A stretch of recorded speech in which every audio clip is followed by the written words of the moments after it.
Olá, meu amigo, minha amiga, sejam bem-vindos a mais um Portal do José. Hoje especial e itinerante, porque estou aqui em São Paulo a trabalho.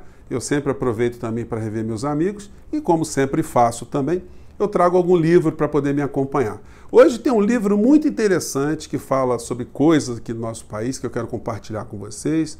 Muitos assuntos que têm a ver com a nossa realidade, com o que vai acontecer em 2022. Mas antes de mais nada, eu quero convidar você que está encontrando o nosso portal agora a se inscrever, a conhecer os nossos outros vídeos, a compartilhá-los, se você achar bacana, a dar o seu joinha, porque isso faz a gente chegar a mais pessoas como você e a enviar os seus comentários para cá, porque são sempre lidos e são sempre considerados. E você que já está aqui no nosso portal, confira se a sua inscrição está válida, se o sininho está ativado, porque muitas vezes a gente faz os nossos encontros aqui e as pessoas têm reclamado que não têm recebido as notificações. Então vamos aos temas. Bom, o livro que eu trouxe para essa minha viagem dessa vez é esse aqui. É um livro que você não encontra nas livrarias brasileiras, eu comprei pela internet, porque é um livro de um professor da Universidade de Buenos Aires, professor Ariel Goldstein. É um livro escrito em espanhol, muito interessante. O título é Bolsonaro, a democracia do Brasil em perigo.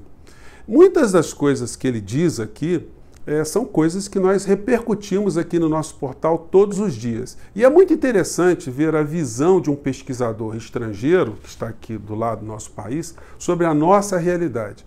E por que as conclusões dele são muito parecidas com as nossas? Porque ele parte das mesmas premissas.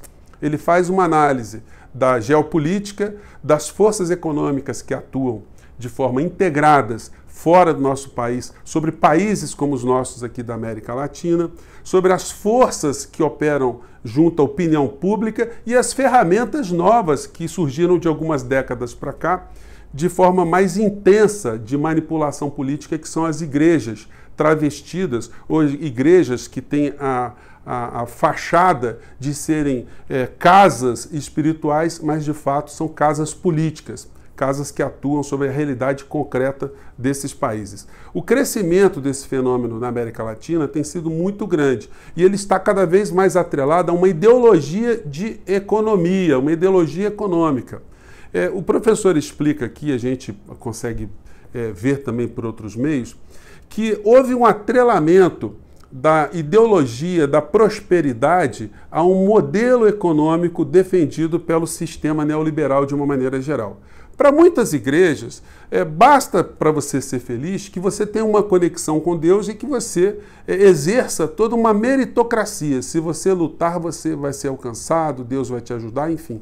Isso faz com que a análise dos problemas conjunturais da sociedade fique em segundo plano. Isso faz também que dentro dessas congregações, um sentimento de pertencimento, de irmandade, façam com que as pautas que são ligadas a esse universo estejam sempre em primeiro plano. Por exemplo, as pautas relacionadas à moral, aos costumes, à sexualidade, às relações conjugais, as relações familiares. Isso tudo acaba tendo uma prioridade no entendimento dos debates do dia a dia, acima do entendimento, acima da realidade da economia.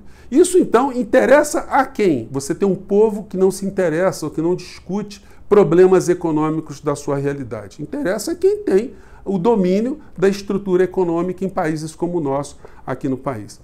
O professor Ariel, ele também elenca outros personagens mundo afora que têm capitaneado sentimento de populações para representar mudanças a favor dessas populações, mas de fato eles não estão ali para ajudar essas populações, eles estão ali como representantes de grupos econômicos nacionais e transnacionais. E o Bolsonaro não foge a essa regra.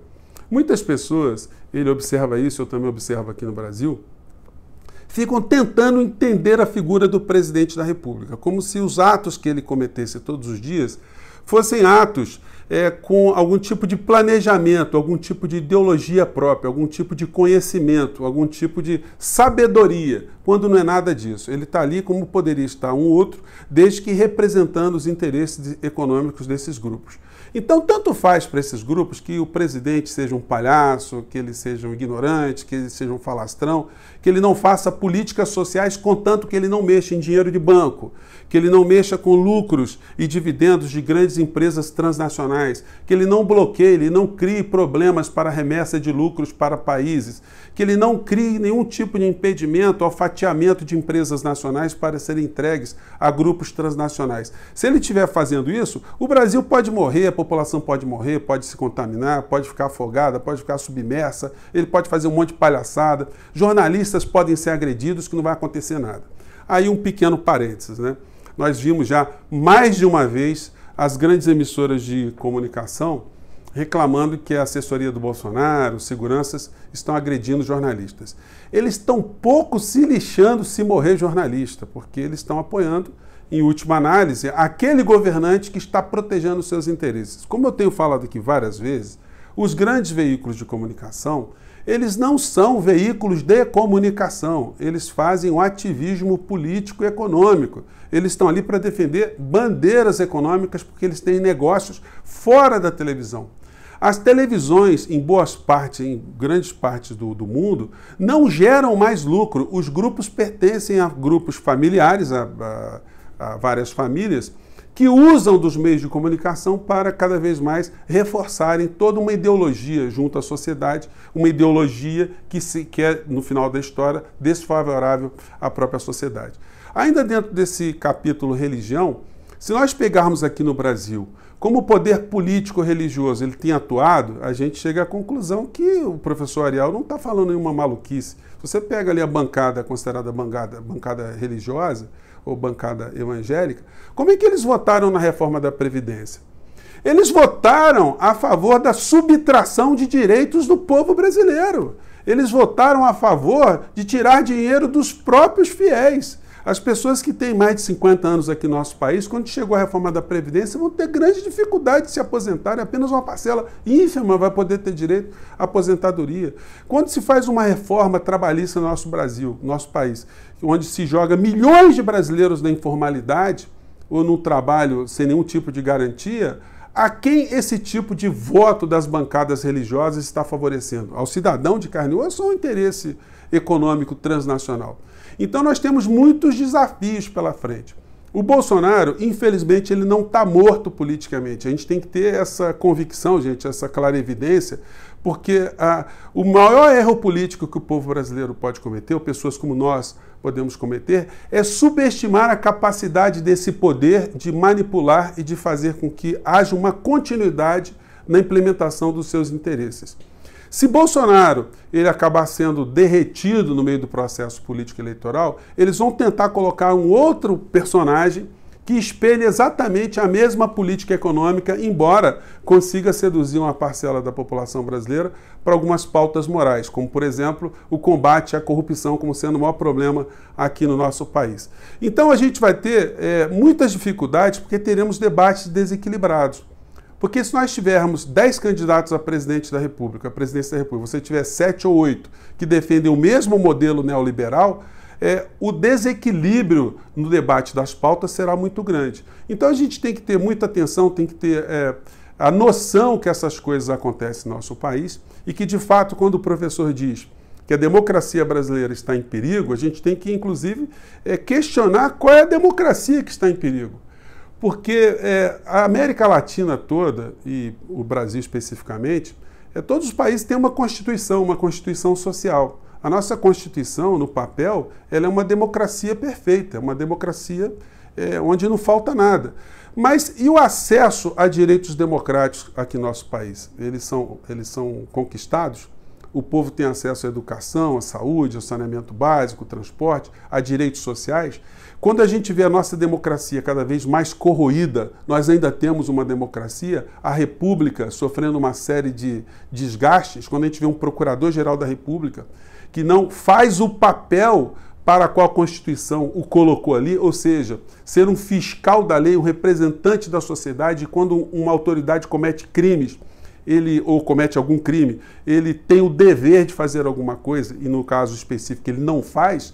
Quando o Poder Judiciário tem uma lentidão muito grande em julgar pessoas da República, políticos, ou quando dá decisões distorcidas da realidade, decisões que contrariam o sentimento de justiça da população, quando a gente tem deputados que estão sentados ali em cima de um processo, ou processo de impeachment de um presidente que comandou um genocídio aqui no nosso país, que estruturas que nós temos aqui no nosso país que estão funcionando democraticamente dentro de um modelo republicano? Não adianta só a gente tentar mudar o modelo, como eu tenho falado com vocês aqui várias vezes, porque se você mudar o modelo e colocar o recheio que nós temos hoje, a situação vai ficar muito complicada.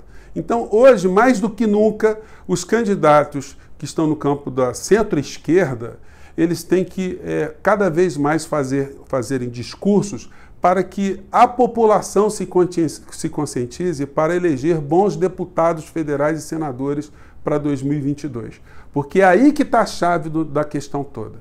O poder econômico, o poder político, inclusive dessas igrejas e das estruturas todas conectadas com elas e com outras tantas estruturas corporativas, vão jogar peso para que nós tenhamos, em 2022, uma eleição do mesmo centrão que está no poder nos dias de hoje. O senhor Arthur Lira, gente, infelizmente, ele vai ser reeleito. E, infelizmente, está arriscado ele ser o próximo presidente da Câmara dos Deputados, porque o poder econômico tem interesse da gente ter muitos Arthur Liras, né? O Arthures Liras, dentro do Congresso Nacional. Como tiveram o Rodrigo Maia, que está esquecido, e que, por interesses econômicos também, não pautou o impeachment do presidente atual. Então são muitas questões que eu trago ao debate aqui com vocês, que infelizmente não são colocadas por outros veículos e até mesmo outras pessoas que passam por alguns temas de formas mais despercebidas. Mas o professor Ariel, ele tem essa percepção que nós temos aqui. Infelizmente, nós ainda somos um grupo muito grande aqui no Brasil, mas somos minoritários, porque a maior parcela do povo brasileiro não está percebendo essa manipulação. Eles acreditam no mito, eles acreditam numa ideia, eles acreditam em dogmas religiosos acima da nossa realidade concreta, a nossa realidade real. E aí, como eu tenho dito a vocês, muitos serão os debates, muitos serão os mecanismos que as coisas se darão. Felizmente, nós não teremos as mesmas redes insanas de 2018 atuando em 2022, mas elas não morreram e não desapareceram. As pessoas que têm um caráter frouxo ou que estão a serviço desse poder econômico, travestidos de youtubers, travestidos de pensadores pelas redes, eles vão continuar aí. Ainda tem alguns remanescentes que estão aqui nas redes, dizendo que a economia do Brasil está muito boa, que o governo Bolsonaro é maravilhoso, que nós estamos no caminho certo, enfim. São todas vozes auxiliares da grande mídia que defende corporações. E esses são umas espécies de rêmoras, aqueles peixes que ficam ali grudados nos tubarões, comendo os restinhos, ganhando seu dinheiro para ajudarem a manipulação do povo brasileiro. Então, gente, esses são os temas. Eu poderia aqui falar de situações muito pontuais, mas eu acho que o livro do professor Ariel Goldstein, ele já reforça muitas das ideias que nós temos aqui e de que como nós devemos cada vez mais estarmos atentos a todos esses fenômenos que estão acontecendo, para a gente, dentro dessas franjas, dentro das possibilidades, a gente chegar a mais pessoas e alertar as pessoas aqui no nosso país que nós não temos um presidente que defende o povo brasileiro. Nós temos um fantoche que está ali colocado de uma forma programada, uma forma consciente, uma forma deliberada para zelar cada vez mais pela concentração do poder nas mãos de quem já tem um poder econômico no Brasil e fora do Brasil. Gente, mais uma vez, muito obrigado por vocês estarem aqui. É muito legal saber que tem tanta gente conectada conosco aqui. Vamos seguir em frente, que tem muita coisa para a gente discutir. Um grande abraço e até o nosso próximo encontro. Até lá!